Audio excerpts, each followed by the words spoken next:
Hi and welcome. I am Mattias Bolén, Threat Intelligence Lead at Truesec, and with me is my colleague. Hi, I'm Fabio Vigiani, Security Team Leader at Truesec, working with Threat Intel and Incident Response together with Mattias, doing a lot of the Threat Intel work together. This week's Tech Talk will be about the wasted locker ransomware and possible ties to Russian intelligence. As always, our webinars are recorded and will be available to you on our website, techtalk.truesec.com. Please feel free to write your comments in the chat and we'll try to answer all of your questions. You can also email us at T3, that's the letter T and the number 3, at truesec.se. Welcome. All right, let's kick this off. So we're going to tell this kind of like a story as we have experienced it and investigated it over time, which is it's interesting for different reasons. We're going to start with talking about a ransomware case, one of the many that we've handled in the past few months, past couple of years. It was a wasted locker ransomware attack. Wasted locker is one of the big and famous ones, and it was an attack. It's what we call a big game hunting attack. That's basically when the threat actors go after big organizations as victims, and they compromise the entire infrastructure, and then they ask for a high amount of ransoms usually based on how much money the company makes.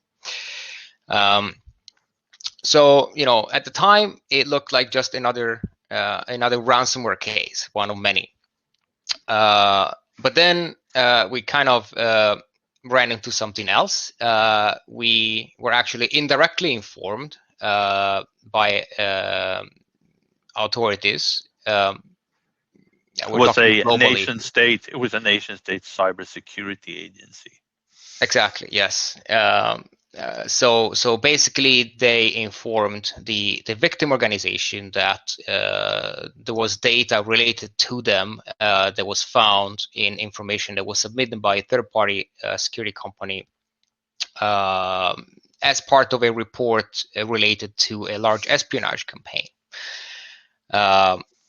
So we started looking into that, and we extended the scope of our own investigation. So I mean, the particular ransomware case that was already closed from our perspective, but this, of course, kind of changed the scope, and we took it back, and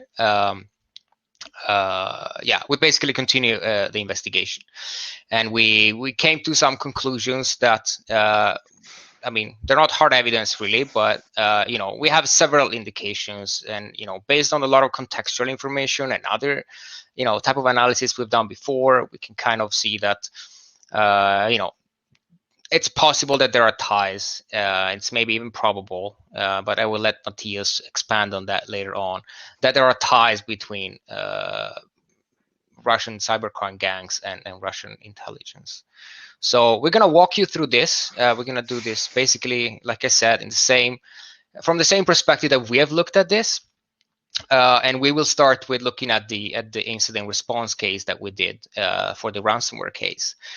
And there's going to be a lot of technical stuff at the beginning. Okay, maybe not a lot. If you're technical, it's gonna maybe not be so much from your perspective, but there's gonna be some technical stuff. And the intention is not to go, that everyone will understand all the technical details. We also have a detailed blog post on our site at blog.truesec.com, where you have all the details if you want to follow it later. We're gonna put the link in the chat later. But we will start with that, just so you know, and then we'll move more into a less technical part where we talk about correlation with other events and how we put the pieces together, and basically our conclusions from there. So just to give a very brief overview of what's an incident response for us when we do it. This is kind of a high-level picture of that. And I am presenting this because in this session, we're primarily talking about the forensic investigation part of the incident response. But I just wanted to show in the context of a full incident response, like this one, like this case was, that's just a small part of it. There is a lot of work around the recovery and the monitoring. As you can see there, when we get called into an incident response, we start with some initial, initial data gathering and stuff like that, and there is some containment that, depending on the case, needs to happen as soon as possible. And then we can start a forensic investigation. That's basically where we try and find out exactly how they got in and what they did, if they have any backdoors we need to remove, if they've stolen any information and all of that, which will kind of lead to the eradication or so-called kick-out phase, which is when we basically remove everything that they've installed or hid anywhere. We make sure they can't get back in and so on. And in parallel to all of that, we have the recovery team and the SOC with the monitoring activities that will basically make sure that we can bring the victim's environment back in a safe state. That's kind of the general picture. So now we're going to basically zoom into just the forensic part and see how or some of the things that we figured out from that analysis. So we start with looking at how the attack started. That's what we call the entry point of the attack. This was a watering hole attack, so-called watering hole. That's basically when a legitimate website is compromised, and it's used to spread malware. And it can be more or less targeted depending on the use cases, but it could be that, I mean, if you have a very specific target organization, you know where the users of that company browse to normally, then you may compromise that site and then use it to spread malware to the users. So that would be a very targeted attack. Or it can be more general, like you basically exploit a site or you compromise a site just because it's vulnerable, and then you target the users of that site as a consequence, but not necessarily because you're after those users in the first place. But that's what happened here. And the feeling here is that this was not targeted against this particular organization, but again, it was most likely just a vulnerable site that they were able to easily compromise. That was outside of the scope of our investigation because it was a third party. It was actually, a victim's, a customer of the victim that was compromised. So that's basically what the user would be prompted with when they browse to that site. They came from, they use a Chrome web browser. So when they browse to it, they had this image in front of them, say, hey, you need to update your the version of your Chrome browser.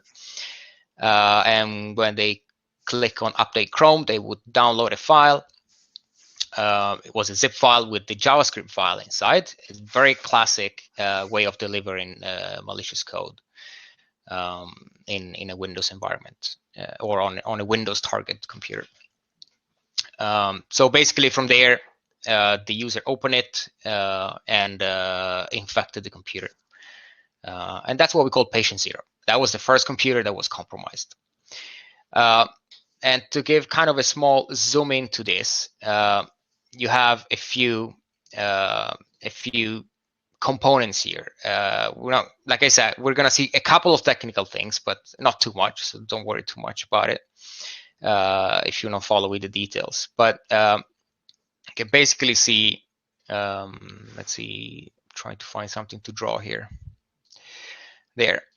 So this one up here, that was the update or the fake update downloaded from the site.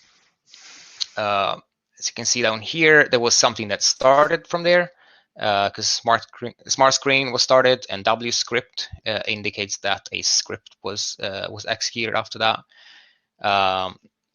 And basically following this, it's kind of clear from a forensic perspective, if you follow this, that this was malware downloaded from the site. It was a JavaScript file inside the zip file. The user opened it, double-clicked it, and then what happened after that is that the script starts a couple of default, common commands for malware to start the execution with CMD and whoami, just to get some initial information about the context of the user that was compromised. And then another couple of commands, NL test and whoami again, just to, it's kind of a part of the startup of the malware. What's interesting also is looking at the times here, and kind of keep that in mind, because you see it's 1538. That's when the user downloaded the file, and just a few seconds after it was started. Now, what you see down here that says rat, that is basically a second stage malware.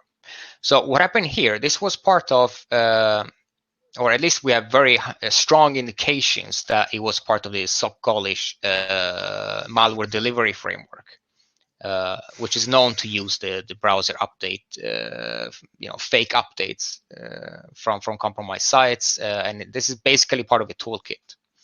And that's just used to deliver the initial payload, which gives remote control of that computer to the threat actor. So then they normally do something else from there, right? They install their own malware, or whatever they need to do from there. In this case, they install their own malware. They install a RAT, a remote access tool. And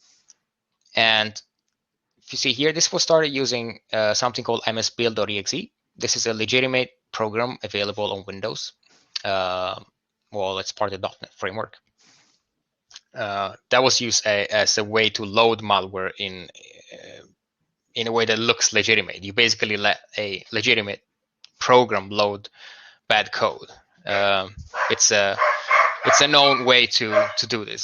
So I have my dog barking, so I close the door. Typical working from home situation. So that's what happened. And if you're into ways to bypass app blocker and that type of stuff, then msbuild.exe is a typical way to do it. And I will show you more details about that in a second. But basically, that was loading Cobalt Strike, which is an attack framework that is used both for legitimate and illegitimate purposes. It's actually legitimate software. You can purchase it for red teaming, pen testing, and all the legitimate stuff that you can do with it. But it's also very common among criminals. For they have cracked versions that they use, or stolen versions that they use to conduct their attacks. It's basically a framework that allows multiple people to attack the same environment together, load tools, share information. It's a pretty handy tool. But yeah, looking back at the time, this was like 1543, which was only a few minutes after the user clicked the file. And that's kind of interesting, because this is an activity that was initiated manually by the threat actor, which means someone was actually ready.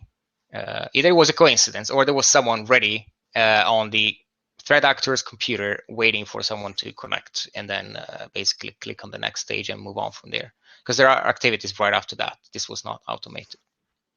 And the one you see down here is also, did I have the thing here?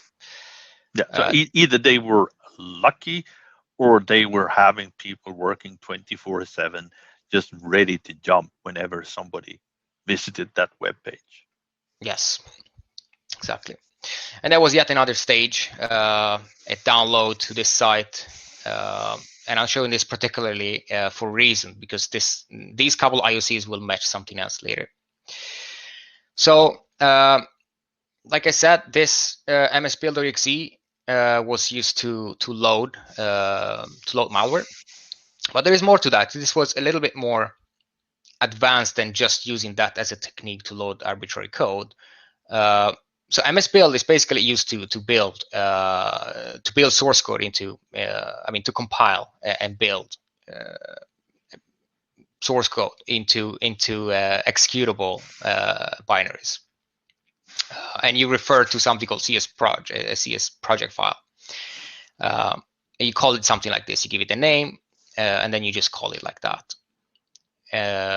And looking into just how that looks like, this C# project file, the CS project file, it was looking kind of like this. You have basically code in there that will be executed at the time of MS build running. This is stuff you can find on GitHub. I mean, the technique itself, it's nothing, it's very well known and very much used. What's interesting here is that they used something called domain fronting, which is a technique for covert communications. Because the rat, when you start it will have to talk to a threat actor server on the internet to be able to give them remote access, right?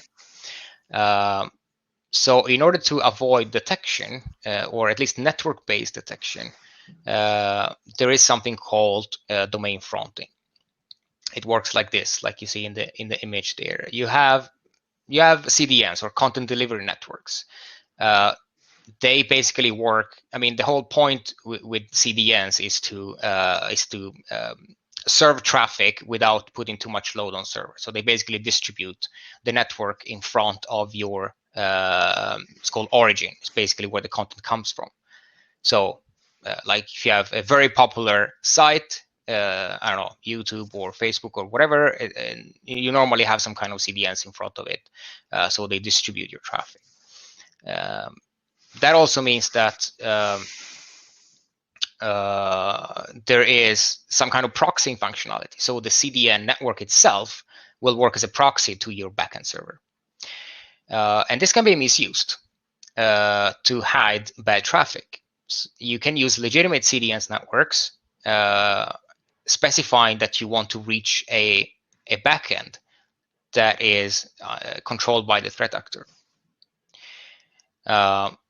So as a threat actor, this is what you do. You register an endpoint on a CDN. That's what you do here. And say, yeah, like, it could be any CDN, could be Microsoft, Amazon. There are many CDNs where you can register an endpoint. And then you point that endpoint to a backend server. This is your actual command and control server, right? This you can set it up wherever you want. And then you have malware running on an infected computer that doesn't go directly to your command and control server. Instead, they will go to a CDN, but they will specify in the parameters of that request that they're using the CDN to access a specific backend resource, which is the attacker web server, which endpoint, which in turn forwards to the actual command and control server. So that's pretty sneaky, because if you look at the network here, at the compromised, the infected computer will talk to the CDN. There will be traffic just going back and forth to a CDN that is very likely used by a lot of legitimate software too. So if you just look in your firewalls, in your proxies, that can be very hard to spot, if not impossible to spot. And that's kind of what a request looks like. If you look at HTTP request, this is a request that goes to a legitimate CDN. And inside there you have a host header, which is the backend endpoint, which is actually controlled by the threat actor. And also remember this red text here, twimg-us.azureedge.net. This is the CDN endpoint in Microsoft Azure that was registered by the threat actor. So that's basically where we are. We've got the dropper was a zip file with a JavaScript file inside. The user downloaded it. It started a Cobalt Strike loader using using the MS build with the C# project file, using domain fronting for covert channel communication. From there, they basically continue with the rather typical, typical phases in a big game hunting ransomware attack. So they start with the lateral movement. So they try to jump on the servers. They gain more and more access. They get in an Active Directory environment, they get domain admin, and then they start looking for more interesting systems. They spread to more systems. They install the Cobalt Strike beacons. That's the agent they install that on multiple systems. They do more recon from there, and then they keep going on this loop until they have basically reached everything they want to reach and obtain all the information they want to obtain.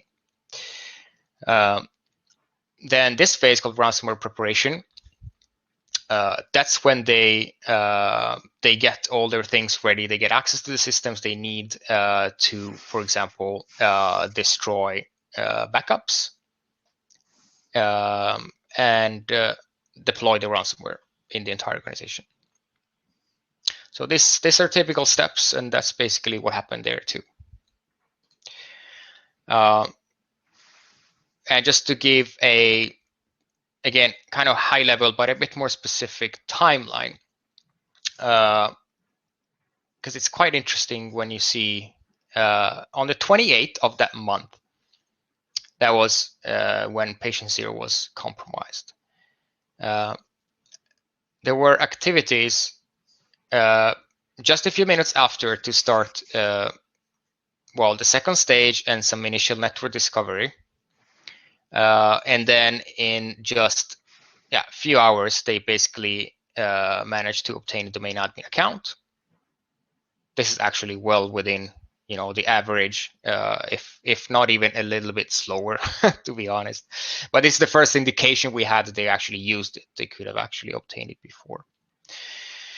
Which is kind of sad that it usually doesn't take that long from any arbitrary user computer to take full control of the Active Directory. But that's a story for another tech talk.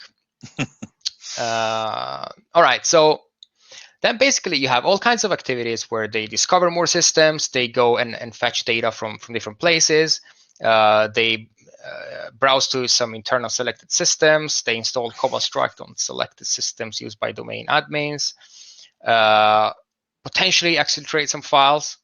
This is also an interesting thing to think about later. Even though we couldn't find that particular file, we had indications that they probably did exfiltrate something. Well, yeah, Mimikatz for dumping credentials, going again for SharePoint data, a lot of stuff, and then logging on to the storage, to the network-based storage, most likely to find backups. Eventually, they figured out the backups were actually in the cloud. So when it was time to actually do the final launch, they globally uninstalled the antivirus and they deleted all the cloud-based backups, and they started ransomware everywhere. But it's interesting because you see they were very fast at the beginning here. And they had full control of Active Directory that same day.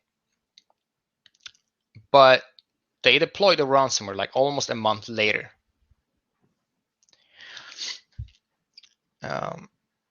We've talked about these delays when we talked about our threat landscape report. You can actually read about it in that report as well. There are reasons for that. I mean, it could be that access is sold to someone else, and then there is a delay between the access is sold and when the second group comes in and start using it.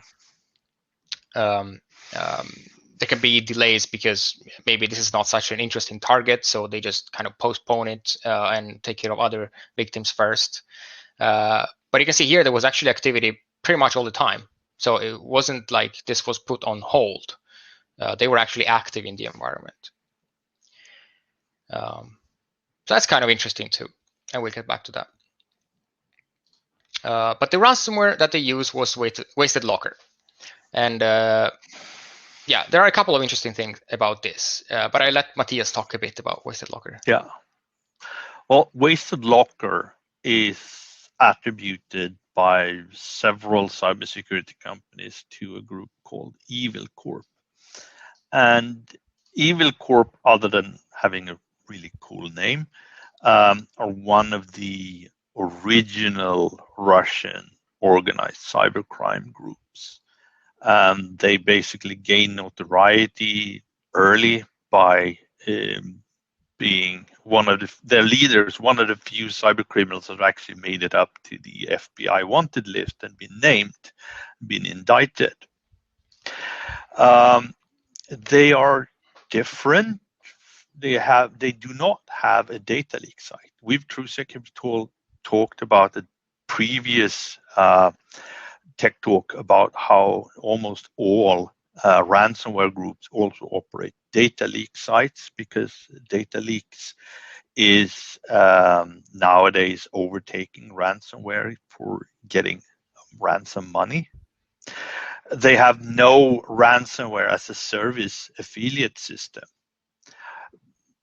Most of the big ransomware gangs now operate some form of affiliate system, because that just makes them able to earn even more money they can do with just their own group doing the attacking. They still seem very organized. And as far as we understand it from several different, and including our own findings, actually, they have been replaced now by another ransomware called Hades on the 17th of December 2020. So there's no more wasted locker attacks. It's now Hades instead, by the same group as far as we can see. We've even seen how it seems that Hades is now going to exactly the same control CCIPs that was wasted locker before. And if you compare, for example, this to DarkSide we're mentioning just as an example, because it's very popular because of the Colonial Pipeline hack, and the fact that the DarkSide attack had such an impact immediately made people discuss whether that could have been some form of state-sponsored sabotage. So, but if you compare Wasted Locker to DarkSide, as I said, Wasted Locker does not have operate the data leak site. DarkSide does. They don't use other forms of pressure either. Like DarkSide, for example, they can use DDoS attacks to further frighten people into paying. Like if not ransom attack and data leak is enough, they can ramp it up further. They don't. Wasted Locker has no other obvious form of monetization. DarkSide is one of the pioneers in offering to sell information about attacked sites to stock scams. Like you can buy knowledge from us that we have hacked this company and that we will leak this data on this and this date, so you can short the stocks on because they're going to drop when this is going.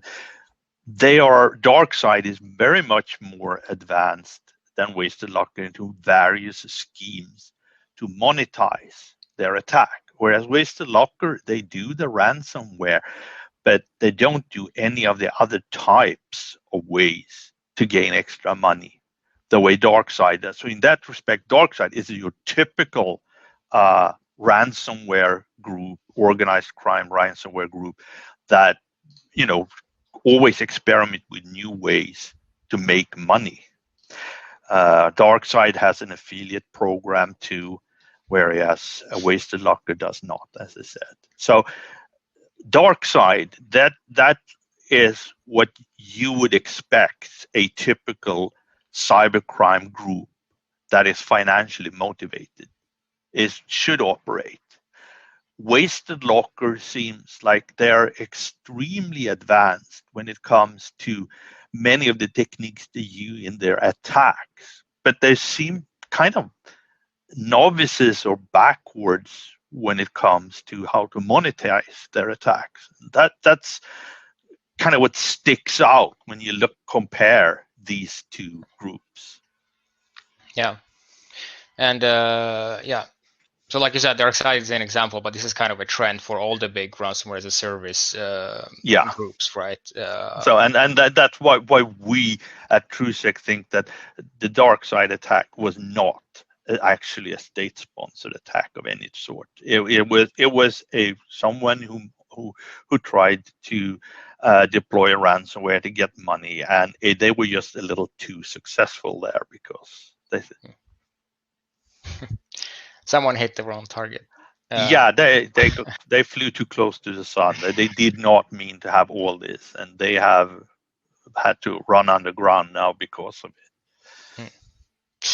Yes, and this, of course, also does not tell that Wasted Locker is related to, or No. that it's not a criminal organization. But it's an interesting observation that when we're going to put all the pieces together later, it will, Yes. it will just be another part of the puzzle. So that was the first part. That was the Wasted Locker ransomware attack, as we have lived it, basically going through it. Now we go to the second part, called Silverfish. Silverfish is the name of a threat actor, as named by a security company called Prodaft. So like I mentioned at the beginning, at some point after the ransomware attack, we have got some information that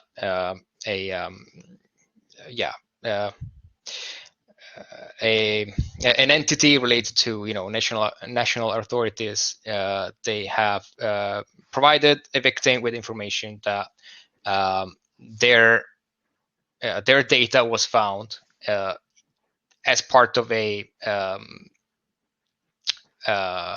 servers that were part of a threat actor operation, as an espionage operation.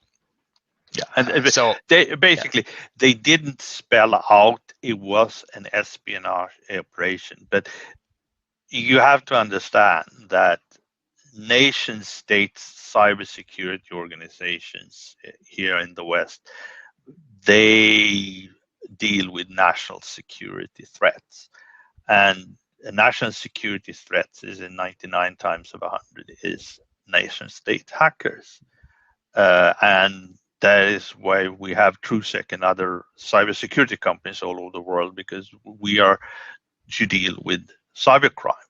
The government doesn't have enough resources to go after cybercrime too. Yeah, and this is a very interesting case where these things kind of seem to overlap. Right. So the information that victim received is that as part of this campaign, as part of what they could learn from this threat actor server that they had access to somehow, that they found connection from a certain computer that was belonging to this organization, that was talking to this command and control server at this point in time. It was this user, it was this computer name, this specific timestamps, and so on. And when we compared it to the information we had, it was basically matching completely to the patient zero that we found in our investigation. I mean, it was the same, like same computer, same exact timestamps to the millisecond, so all of that. So it was pretty obvious that was the same thing, at least patient zero. What was a bit weird or unexpected, I would say, is that this report would talk about a large espionage campaign, but the investigation that we did was a Wasted Locker ransomware attack. So these things don't really match, right? Unless there's more to it. And so that's kind of where we started looking into this. Silverfish in itself was a very interesting report. Matthias, you want to say a couple of words about what we learned from that report? Yeah, well, what we learned is that, for example, it has all the marks. I mean, it's a very technical and a very thorough report, and it only describes a threat actor by what it does. It doesn't name the threat actor. It doesn't say that it's this or that, it's used for that. But we notice that, for example, there's a high level number of government or other types of sensitive victims there. There are ties to the SolarWinds attack, as if they are using at least in some cases, the SolarWinds attack was the entry point.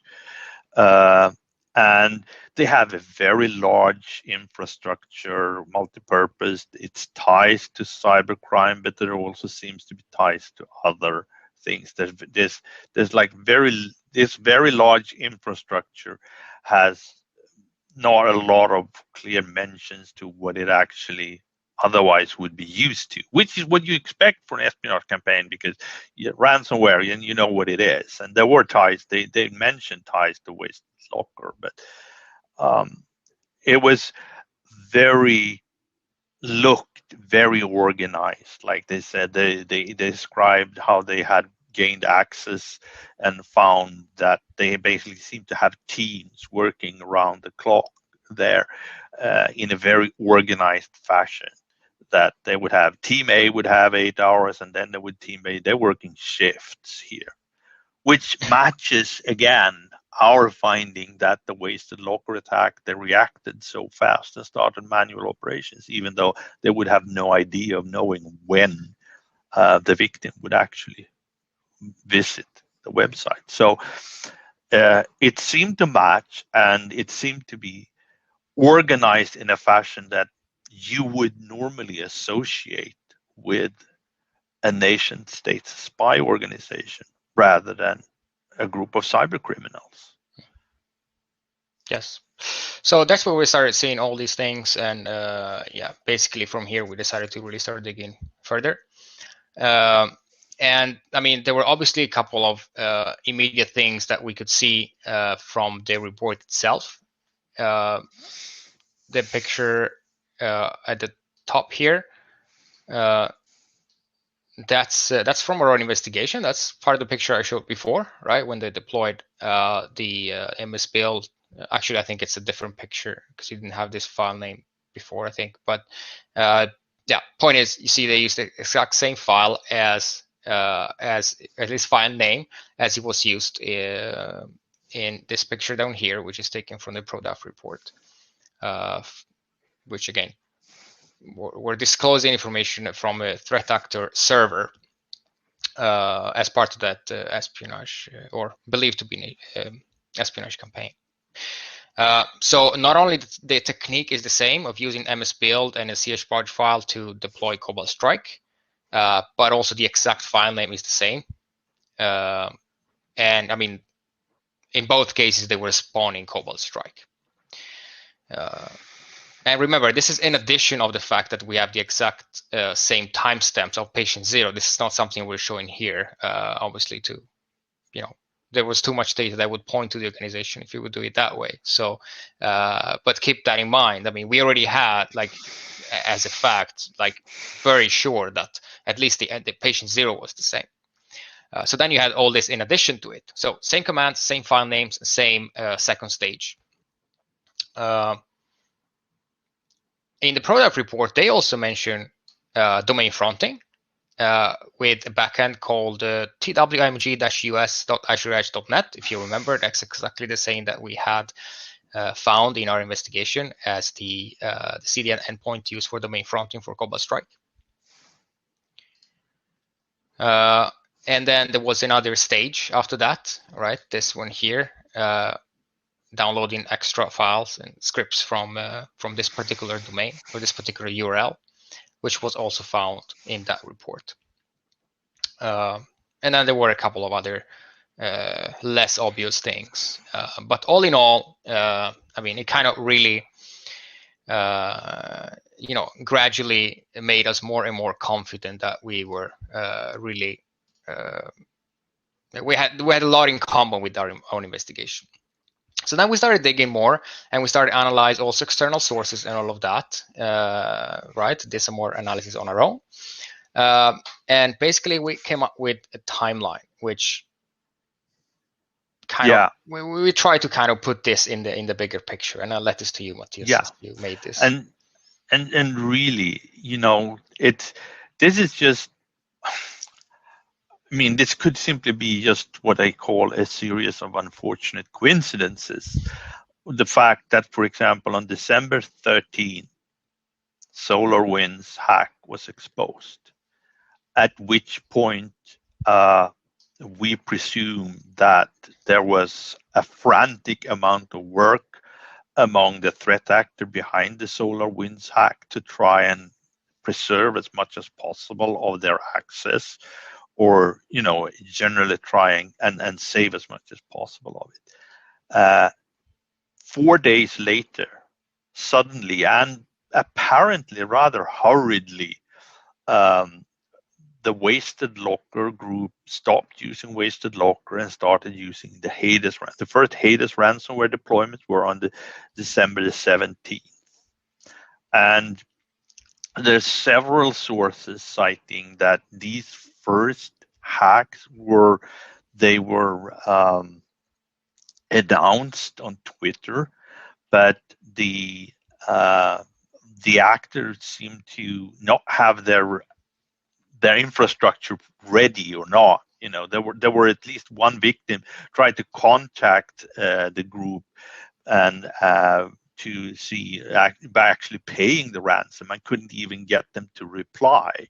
So something seemed like hurried, not really everything doing nicely and planned just 4 days afterwards. Just kind of interesting. Another interesting thing is that the first Sunburst download, when the first Sunburst was deployed, when the on parts of the SolarWinds hack, when they deployed the bad upload, was on February 20th in 2020. And about the same time, the Evil Corp group that is behind Wasted Locker, they stopped using that and their previous malware, and then started working on deploying Wasted Locker. So Wasted Locker seems to have a timeline that kind of matches the SolarWinds, which is just, could be, as I said, a series of unfortunate coincidences, but it's just one of those things that bugs you, because these coincidences and it seems to just add up in this case. Right. Exactly. When they start to be too many, then you start wondering. Yeah, you start wondering. Right. Yeah, and there is some more to this story, right? Yes, the Evil Corp. So the Evil Corp gang, to give it quite a quick recap, like they are an offshoot of the Business Club, which is the original cybercrime gang. They were the group formed by a Russian criminal called Evgeny Bogachev, who ran the Zeus in its various forms, Zeus, Jabber Zeus, and so on. It was basically the original banking Trojan and the first group of maybe 40, 50 cyber criminals working together, organized by him. And he went out of business somewhere around 2012 when he was indicted, and he seemed to drop off the radar.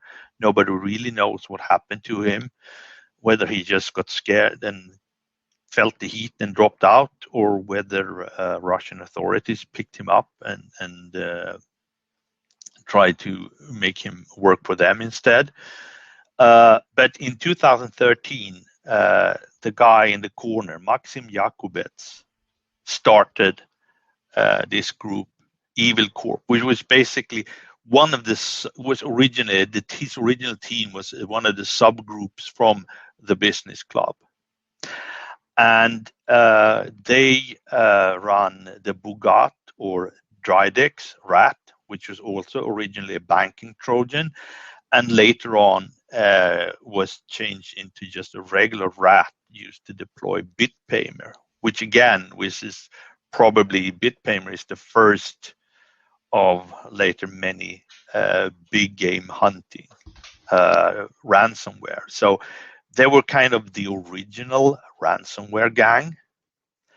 And this Maxim Jakubets and his friends, they were known to be, they were the untouchables. Like they had connections. That's him also on the other little picture. That's him standing before his custom painted Lamborghini, which he likes to show off with special license plates and everything, and talking to a traffic cop who can't touch him, basically.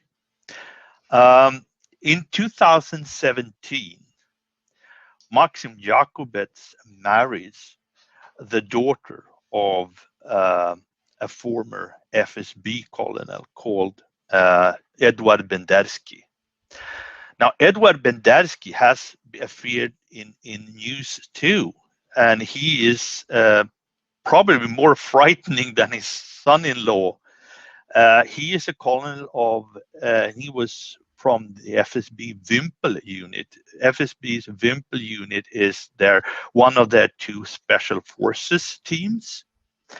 And when he left the army, the FSB, he started a private security company using the Wimpel name again. And he is also the head of the Wimpel Veterans Union, which makes it pretty easy for him to recruit other special forces troops into this private military company. And the Bellingcat private intelligence company has quite credibly tied him to, among other things, political assassinations, like the murder of the Georgian national Selim Kangosvili in Berlin. Was a guy who was also a former Wimpel veteran and had in contact with him. So someone who is basically an FSB operative running an assassination operations for the Russian government is the father-in-law of a Russian cyber criminal. I mean, that's like stuff of movies, not real life. But it is obvious that Maxim Jakubets, who was at least until the time of his indictment also the leader of Evil Corp, and he's still free, he has personal ties to the Russian security services. So that's another component of the story. So let's try to kind of put them all together in some kind of conclusions. We have the fact that this particular threat actor operating the Wasted Locker ransomware was operating that ransomware. There are some differences with other financially motivated groups, right? So we've seen the difference between that and DarkSide. We've seen a couple different things in timeline and the history of that. So it just makes it a little bit different than the other ransomware groups, especially considering how advanced they are when they want to. What do we have next? Yeah, the Evil Corp group probably has ties to Russian intelligence and the Russian security service. I mean, even personal ties. Yeah, that's what you just talked about. So that's another piece there. And we talked, of course, about all the overlap and the similarities between the TTPs and all the techniques and methods that they used, and also the IOCs, the indicators of compromise, IP addresses, domains, and all of that between Evil Corp and Silverfish. And again, we're talking about this group and Silverfish, which is believed to be an espionage or connected to an espionage, some sort of espionage campaign that was much larger than the actual Wasted Locker ransomware campaigns. And we have one last point. Sorry. Yeah. So all this does not add up to any form of hard evidence that Evil Corp is actually a front or working for Russian intelligence or anything. But there is a lot of indications that Evil Corp is not your regular of the mill, just a regular